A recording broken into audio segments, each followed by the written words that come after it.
Y ahora nos toca Porfirio Díaz.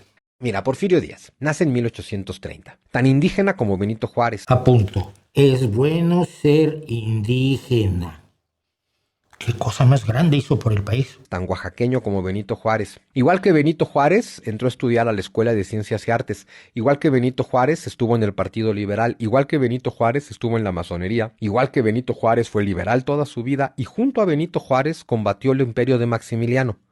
Y sin embargo, Juárez es bueno y Díaz es malo. ¡Ay, güey! ¿Por qué? Ay, güey, pues por otros motivos. Lo que hizo después, que no lo tienes muy claro. Ese hombre arriesgó su vida en 37 batallas por este país y después de eso se convirtió en presidente en 1876 hasta que renuncia en mayo de 1911. Y en esos 35 años, ¿qué pasó? ¿Qué México toma Porfirio Díaz? El México que toma Porfirio Díaz en 1876 tiene 10 millones de habitantes, lleva en guerra civil desde que nació, tiene una agricultura de autoconsumo, una deuda externa impagable, tiene un solo banco, no hay un solo tren, es un México en una situación de miseria, el México que toma Porfirio Díaz. En cambio, lo deja boyante con una clase media verdaderamente extensa, amplia, educada. Vamos. Y en esos 35 años, ¿qué pasó?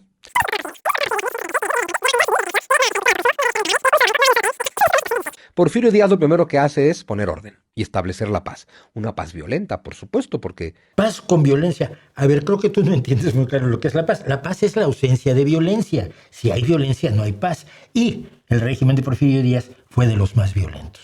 Si 10 millones de habitantes no están dispuestos a dejar de romperse la madre, pues alguien tiene que obligarlos. Pero así se ha impuesto la paz en todo país civilizado de hoy. Para empezar con la violencia, hablemos de la tortura que se practicaba sistemáticamente en San Juan de Ulúa y en Lecumberri. La practicaban los rurales, la practicaba el ejército para mantener reprimido al pueblo. Y por supuesto tenemos que tener en cuenta la violencia contra los yaquis y los mayas para pacificarlos matándolos. La violencia sigue con la ley fuga, esa idea de que a la gente se le ejecutaba extrajudicialmente y luego se afirmaba que se le había disparado por la espalda, pues porque iba fugándose. Y la violencia sigue con los despojos de tierras a campesinos, con la represión a los obreros, con el mantenimiento de un estado de terror continuo y permanente, donde no se podía decir nada porque te daban.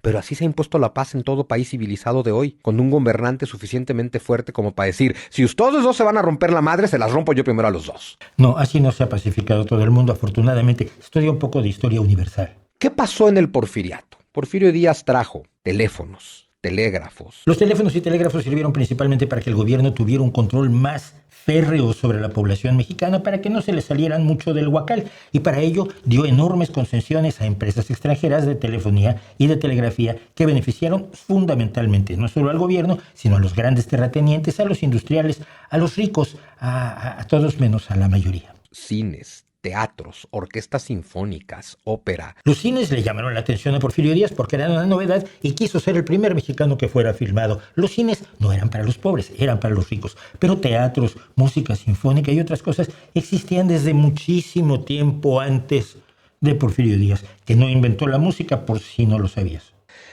Siderúrgicas, metalurgia, altos hornos. Las siderúrgicas eran también un gran negocio para los extranjeros. Se les dieron tierras para que pusieran siderúrgicas y en la primera y más famosa de los 4 fundadores solo uno era mexicano. 36,000 kilómetros de vías férreas. Los trenes, la gran pasión de la derecha. Nunca olvidan decir que con Mussolini los trenes llegaban a tiempo, que no es cierto. Efectivamente se hizo una red ferroviaria que sirvió fundamentalmente a los grandes inversionistas, a los industriales extranjeros, a los grandes latifundistas, a los primeros industriales y a todos menos a la gente común y corriente. Pero eso sí, las tropas de don Porfirio podían moverse rápidamente a través del ferrocarril para llegar a reprimir a aquellos que se quejaban, porque se permitía muy poco y quejarse no era de lo que se permitía. 32 bancos, pagó la deuda externa. No pagó la deuda externa, la reestructuró, consiguió préstamos, pidió inversionistas y al final de su mandato en 1910, México seguía teniendo una deuda de 587 millones de pesos. No mientas. De 12 millones de habitantes que hay para cuando acaba el porfiriato, 4 millones están en la escuela. Era el proyecto educativo de Benito Juárez que siguieron algunos ministros de Porfirio Díaz, pero solamente en las ciudades y para preparar a la gente que sirviera a los inversionistas extranjeros. En el campo seguía faltando escuela como sigue faltando hoy. Hay universidades de provincia. No había universidades en los estados. Había cuando mucho institutos científicos y literarios donde se formaba la élite para seguir siendo la élite, e institutos técnicos donde se creaba a la clase media que iba a servir a la élite en las minas, en la agricultura, en la industria y etcétera. No podía haber universidades en los estados cuando la Universidad Nacional apenas se funda en 1910. Hay desayunos escolares. No es cierto, no había desayunos escolares durante el Porfiriato. La institución del desayuno escolar aparece en las escuelas mexicanas en 1921, pero solo se institucionaliza en 1942. Desayunos escolares. Hay una escuela nacional preparatoria. Claro que había una escuela nacional preparatoria porque Benito Juárez había decretado su fundación el 3 de febrero de 1868 y su primer director fue, por cierto, Gavino Barreda. Se crea la Universidad Nacional de México. Todo eso hizo Porfirio Díaz. Todo eso. Lo curioso de cómo nos contamos la historia en México es que Porfirio Díaz, el hombre que trajo paz, orden, progreso y todo lo que te acabo de describir, es el malo de la historia. Claro que fue el malo, porque contando bien las cosas, resulta que únicamente favoreció al gran capital mexicano y sobre todo al gran capital extranjero.